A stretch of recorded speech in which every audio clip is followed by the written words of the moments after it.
With your Tackle HD Fishing Report for Table Rock Lake, here's Matt Fielder. Hey guys, this is Matt Fielder with MJF Guide Service and Modern Outdoor Tackle, giving you your early May fishing report presented by Tackle HD. The lake level is 914.62, which is a little under normal winter pool of 915. So the water is down.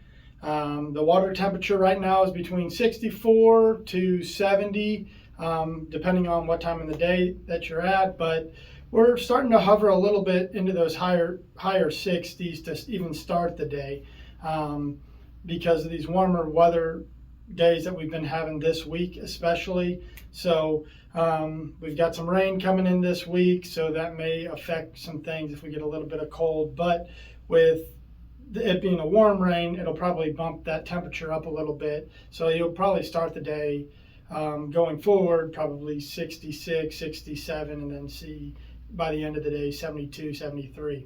So right now there's a lot of different bites going on in Table Rock. It's kind of a hodgepodge kind of day. At least that's how I'm doing it right now. I'll start with one thing, I'll move to another just to catch, some fish. They're in all three phases of the spawn still, your pre-spawn, spawn, and post-spawn. So we'll jump into some bites that have been working for me. I've been throwing a Casto G. This is a 20G in the herring color. It's been a really big producer for me. I'll throw it on channel swing banks and even on flats and areas that I think that fish may be spawning or fish that are traveling out of spawning areas on. And I've been getting a lot of bites on it, as well as a Pop R. The Pop R, this is a Pop Max by Megabass, and I've been throwing those in on more of the flat stuff more than the channel swing stuff. I seem like I'm getting more bites on the Pop R, on the flatter stuff, and more on the spook.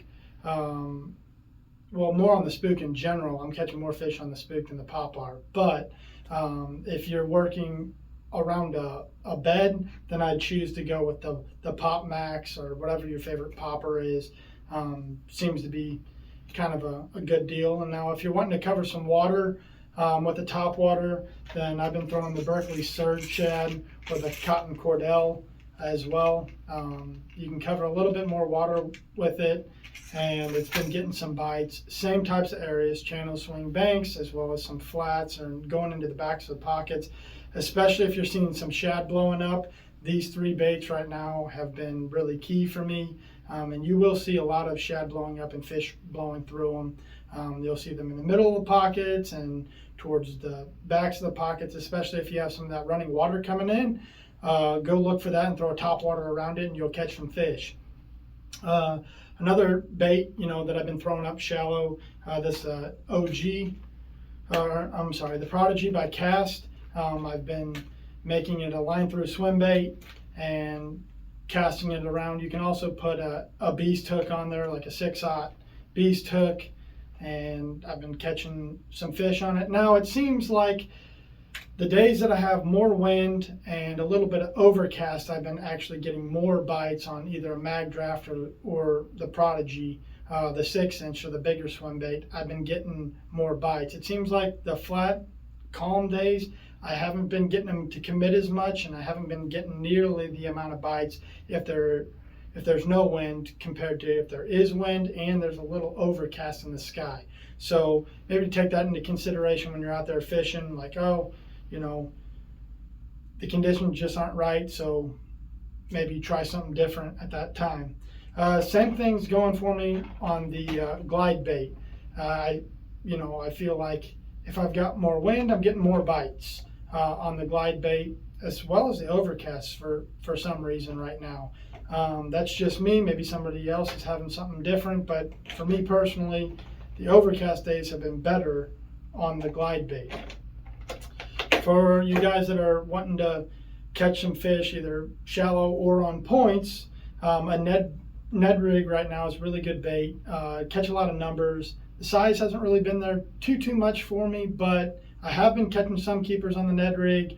Some nice 2.5 pounders, and But you're getting a lot of bites with the Ned rig.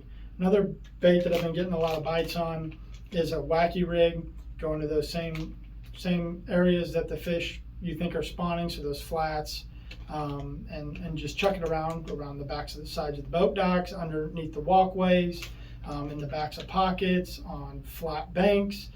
Just chuck the wacky rig around, and you can make it an eco rig if you prefer that way. But you'll catch a lot of fish right now throwing a wacky rig, especially if you can come to some bushes that have some water on it. You'll get a lot of bites into some of those bushes.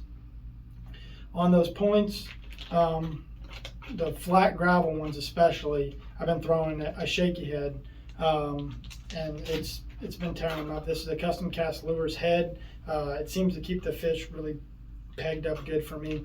And whatever your favorite shaky head bait is, you can pair it on that custom cast lures bait head and catch some fish. I've been throwing a hitworm by Berkeley a lot lately. Just have a bunch of them in the boat, so I've been throwing them. So that's been a good deal for me to get some numbers, especially on my trips. People have been catching them pretty good, so that's a good way to catch a bunch of fish.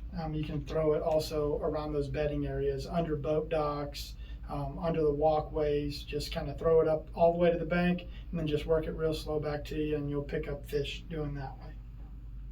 There's also a shad spawn going on right now on Table Rock. So any type of hard cover, your boat docks, some standing timber, those concrete pillars, if you know where some metal is, for example, like a pole or something, those fish are getting up, those shad are getting up on it and doing their spawn. So early in the morning, so you're going to have a short window for the shad spawn, and it's going to be first thing in the morning, the first couple hours. It's not going to last real long, but you can catch some quality fish there, and some numbers at the same time. So, but you got to get on it really quick. So one of the things I've been throwing is a white swim jig, paired up with whatever your favorite trailer is.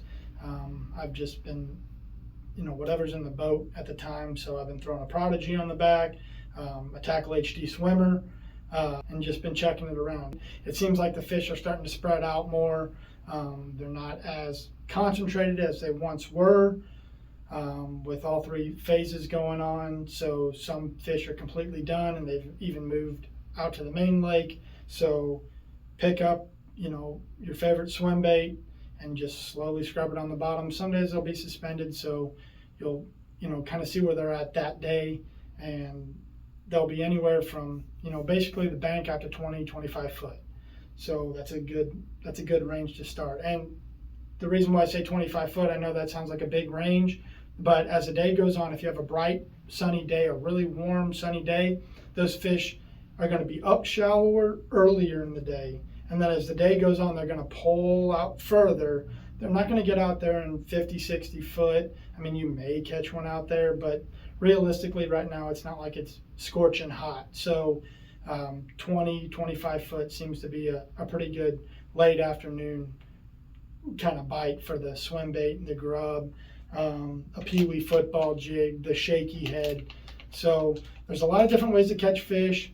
You may have to bounce around a little bit more than you typically do, but there are fish to be caught. A tube's another really good option to throw out on those gravel points. And so it is still a fun time to fish. You just may have to switch it up a little bit more than you have been in the previous few weeks. You'll have to maybe start, on that shad spawn real early, or find that early topwater bite. And I'm still getting topwater bites in the middle of the day. It's just if shad just start busting, or if I just cover a bunch of water, you'll still get some blow-ups, especially if we have an overcast day. So guys, just get out there, cover some water, and switch it up, and you'll catch a boatload of fish. So until next time, guys, thanks for watching.